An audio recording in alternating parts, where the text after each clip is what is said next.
आज की स्मैकडाउन को ट्रिपल एच ने सच में स्मैकडाउन सोच के प्लान किया था या फिर पेपर व्यू? क्योंकि देख के तो भाई कुछ अलग ही लगा मुझे, वीकली शो नहीं था ये। Okay, hello chatters, my name is Rohit and you are watching Wrestle Chatter. तो इस वीडियो में गाइस हम लोग बात करने वाले हैं आज ये स्मैकडाउन के एडिशन के बारे में, जहां पर जॉन सीना का रिटर्न हुआ रेसलिंग मैच के अंदर। सारी चीजों के बारे में बात करेंगे, लेकिन जो सबसे पहले हमको शो की स्टार्टिंग है वो ब्रे वाइट के साथ देखने को मिलती है। ब्रे वाइट अपनी एंट्रेंस करके रिंग के अंदर आते हैं और आज तो कुछ ऐसा ही हो गया इस सेगमेंट के अंदर कि तुम्हारा दिमाग चकरा जाएगा कि होने क्या वाला है भाई। ब्रे वाइट की स्टोरी लाइन के अंदर क्या होता है, ब्रे वाइट रिंग के अंदर आते हैं और कहते हैं देखो यार, मैं हमेशा ही अच्छा बनने की कोशिश करता हूँ, लेकिन मेरे से जो है उल्टे सीधे कांड हो जाते हैं। मैंने कैमरामैन के ऊपर अटैक किया, उसके लिए मैं अपोलोजाइज करता हूँ। ऐसा ऐसा कह के ब्रे वाइट वही से फिर है ना गलत काम करके बंदा शरीफ बनता है। वैसे कुछ काम कर रहे थे रिंग के अंदर। एले नाइट यहाँ पर आकर उनको इंटरप्ट करते हैं और कहते हैं यार ब्रे वाइट तू लोगों के दिमाग के साथ बहुत खेलता है, सबको पता है तेरे बारे में, तू क्या है कैसा है, तू फ्रॉड है, मैंने तुझे एक्सपोज कर दिया। ऐसे ऐसे करके वो ब्रे वाइट के ऊपर एलिगेशंस लगा रहे थे कि नहीं, ये जो तू बातें कर रहा है ना वे सारी तेरी झूठी बातें, बल्कि तेरा असली में कैरेक्टर वही है जो तू छुपाने की कोशिश कर रहा है। अब ऐसा कहते कहते ब्रे वाइट को गुस्सा आ जाता है। ब्रे वाइट कहते हैं अब भाई तू लग क्या रहा है, तू किससे बात कर रहा है, मतलब ऐसे करके ब्रे वाइट अपनी भी चौड़ में आते हैं। कहते हैं लगता है जिस कैरेक्टर को दिखाने की बात तू कर रहा है वो दिखाना पड़ेगा, मतलब अपना वो जो ईविल साइड है उसको दिखाने की बात करते हैं। एले नाइट ने आज चैलेंज कर दिया ब्रे वाइट को royal rumble premium live event के लिए। वो कहते हैं वो इसको स्पेशल बनाना चाहते हैं, उनकी पहली रंबल होगी। ब्रे वाइट ने इस वाले चैलेंज को एक्सेप्ट भी कर लिया और डब्ल्यूडब्ल्यूई ने जो पिच ब्लैक मैच इसके हम लोग रूमर सुन रहे थे उस वाले मैच को ऑफिशियली एडवर्टाइज भी कर दिया है। लेकिन उसके बाद आता है ट्विस्ट, यहाँ पर एक बहुत तगड़ा वाला। अंकल हाउडी आते हैं और अंकल हाउडी रिंग के अंदर आए। रिंग के अंदर आने के बाद उन्होंने सबसे पहले फेस टू फेस खड़े हुए एले नाइट के सामने, बीच में खड़े ब्रे वाइट के साइड में खड़े हुए, मतलब कि जैसे कि अब वो टीम है। लेकिन अचानक से उन्होंने ब्रे वाइट के ऊपर ही अटैक कर दिया। अब ये किसने सोचा था कि अंकल हाउडी आके अटैक करेंगे ब्रे वाइट के ऊपर, जब हमको सब लग रहा है कि वो वाइट सिक्स का पार्ट है। तो यही कुछ चीजें जो कि ब्रे वाइट अपनी स्टोरी लाइन के अंदर करते रहते हैं। एले नाइट बिल्कुल सरप्राइज, बिल्कुल शॉक, क्लूलेस कि ये हुआ क्या है उनके साथ में। मतलब मैं खुद एले नाइट सोच रहे थे कि शायद बंदा मेरे पर अटैक करेगा, लेकिन उल्टा हो जाता है। Even who the F what the F going on ऐसा करके शायद उन्होंने कुछ बोला भी था, जिसको डब्ल्यूडब्ल्यूई ने सेंसर भी किया था। तो ब्रे वाइट के ऊपर ही उल्टा अटैक हो गया है अंकल हाउडी की तरफ से। और अंकल हाउडी की जो अपीयरेंस है वो थोड़ी और हमको क्लियर दिखाई दी। तो ये स्टोरी लाइन बहुत बढ़िया जा रही है। पिच ब्लैक मैच अभी कैसा होगा, क्या होगा, कुछ डार्क थीम के साथ होगा, इतना पता है, लेकिन इसके बारे में ज़्यादा कुछ डिटेल्स नहीं है। जैसे मेरे पास आएंगे आपके साथ शेयर भी करूंगा। लेकिन मजा आया स्मैकडाउन के इस ओपनिंग सेगमेंट को देखने में। इसके बाद गए हमको शो के ऊपर शेमस वर्सेस सोलो सिकोआ का मैच देखने को मिलता है, जो कि डब्ल्यूडब्ल्यूई ने पहले से एडवर्टाइज किया हुआ था। ये मैच बैंगर की तरह था जब तक ये मैच एंड नहीं होता, क्योंकि एंडिंग के अंदर जो सोलो सिकोआ उन्होंने अपना समोन स्पाइक लगा दिया।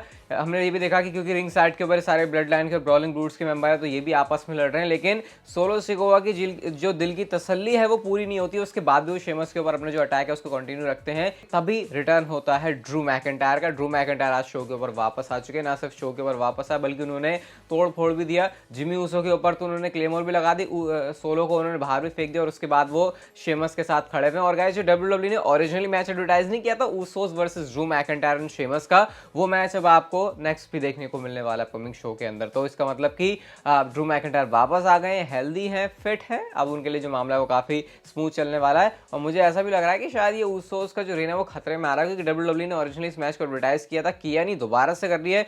तो ये मैच के ऊपर जो निगाहें वो थोड़ी सी ऐसे ज्यादा गाड़ के रखनी पड़ेंगी। इसके बाद गाइस अगली चीज शो के ऊपर होती है स्मैकडाउन वुमेन्स चैंपियनशिप के लिए मैच, रोंडा राउजी वर्सेस रकेल रोड्रिगेज। और इस मैच के अंदर ये तो हमको क्लियर पता था कि यार रोंडा राउजी के हाथ से चैंपियनशिप तो जाने नहीं वाली, शेना बेजलर भी साथ में है और ऐसा होता भी इस मैच के अंदर। रकेल रोड्रिगेज ने टैप आउट कर दिया रोंडा राउजी के सबमिशन मूव के ऊपर। लेकिन इसके बाद शो के ऊपर एक शॉकिंग चीज होती है, शार्लेट फेयर का रिटर्न। हाँ, ये उतनी शॉकिंग नहीं क्योंकि एक्सपेक्टेड थी, आज के स्मैकडाउन के एपिसोड में हो जाएगा, ये एक्सपेक्टेड नहीं थी। ये हमको पता है ट्रिपल एच के वापस आने से हो ही रहा है, मतलब ट्रिपल एच के गेम में आने से हो रहा है कि जब हमको लगता है, पता तो है वो चीज़ होगी, कब होगी, कैसे होगी, कितनी अनएक्सपेक्टेड वे में होगी, उसके बारे में हमको कुछ नहीं पता चलता। और उससे भी ज़्यादा खतरनाक चीज़ तो तब हुई जब शार्लेट फेयर ने वहीं के वहीं रोंडा राउजी को चैलेंज कर दिया। रोंडा राउजी ने चैलेंज को एक्सेप्ट भी कर लिया। शेना बेजलर कहती रहेगी मत करो चैलेंज को एक्सेप्ट, और रोंडा राउजी को शायद अब रियलाइज होगा कि अगर शेना बेजलर की बात मान लेते तो अच्छा होता, क्योंकि रोंडा राउजी को हरा दिया है शार्लेट फ्लेयर ने। उन्होंने जब वो आर्म बार उनका फिनिशर लगा रही थी तो उस पर उनको पिनफॉल ही कर दिया और रोंडा राउजी किक आउट नहीं कर पाई और शार्लेट फ्लेयर ने स्मैकडाउन वुमेन्स चैंपियनशिप जीत ली। मुझे पता है बहुत सारे फैंस डिसअपॉइंट होंगे यहाँ पे कि ये क्या, रोंडा राउजी अभी चैंपियन थी, शार्लेट फेयर आई रिटर्न करते ही भाई 2 मिनट के अंदर तुम चैंपियनशिप भी शार्लेट फेयर को दे रहे हो। लेकिन ऐसे ही डब्ल्यूडब्ल्यूई के अंदर चीज चलती है। मैं थोड़ा सा ये देख के भी सरप्राइज हूँ कि ट्रिपल एच के कंट्रोल में आने के बाद भी शार्लेट फेयर को चैंपियनशिप मिली है। तो कुछ तो यहाँ पे मैं डिफरेंट तरीके से उसको देखूंगा। मैं उसी फॉर्मेट के साथ नहीं जा रहा कि यार शार्लेट वापस आ गई, फिर से चैंपियनशिप दे दी। देखते हैं शार्लेट फेयर को चैंपियन बनाने के बाद अब WWE उनके साथ आगे क्या करती है, रोंडा राउसी और इन दोनों के बीच अब क्या होने वाला है। इसके बाद नेक्स्ट इस शो के ऊपर होती है बैक स्टेज से ब्लड लाइन का सेगमेंट, जहाँ पे सारे ब्लड लाइन के जो मेंबर्स है वो बैठे हुए हैं। इवन इससे पहले भी एक सेगमेंट था जहाँ पे सैमी ज़ेन रोमन रेंज से बात करने की बात कर रहे हैं, लेकिन पॉल हेमन बाहर निकल के आते हैं, तो वो भी उसमें ज़्यादा कुछ खास बताने के लिए नहीं है। लेकिन यहाँ पे क्या होता है, ब्लड लाइन जब पूरी बैठी हुई है तो सैमी ज़ेन रोमन रेंज से कह रहे हैं तुम्हें कोई प्रॉब्लम तो नहीं है कि तुम वहां पे होते हो और सैमी ज़ेन के चैंट लग रहे, मतलब ऐसा कह के शायद वो छेड़ने की कोशिश कर रहे थे रोमन रेंज को।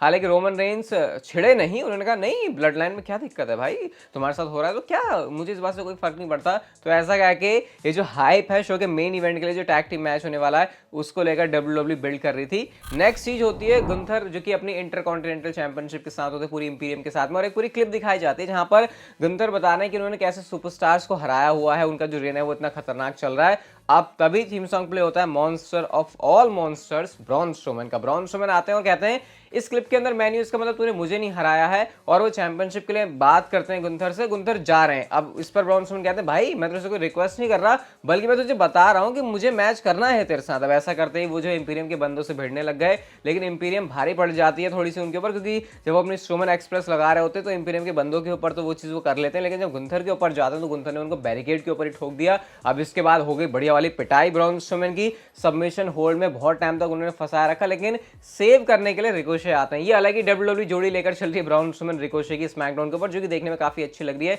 उन्होंने आकर सेव किया और जो मामला है वो थोड़ा सा शांत होता है। अब गुंथर होने के सामने नेक्स्ट होने वाले हैं ब्राउन स्ट्रोमैन उनकी इंटरकॉन्टिनेंटल चैंपियनशिप के लिए, और सच में ये एक तगड़ा थ्रेट है जो कि पोज करने वाले हैं ब्राउन स्ट्रोमैन, और अब खतरा है गुंथर की चैंपियनशिप को देखकर लग रहा है, क्योंकि ब्राउन स्ट्रोमैन ऐसे टुच्चू पुच्चू सुपरस्टार हैं जिनको WWE अब फिलहाल ऐसी बेकार बुकिंग में या फिर वेस्ट कर देगी। शो के मेन इवेंट के ऊपर आते हैं और यहाँ पर मैच आया John Cena and Kevin Owens versus Roman Reigns and Sami Zayn. सबसे पहले केविन ओवेंस अपनी एंट्रेंस करते हैं, उसके बाद जॉन सीना अपनी एंट्रेंस करते हैं तगड़े पॉप के साथ में।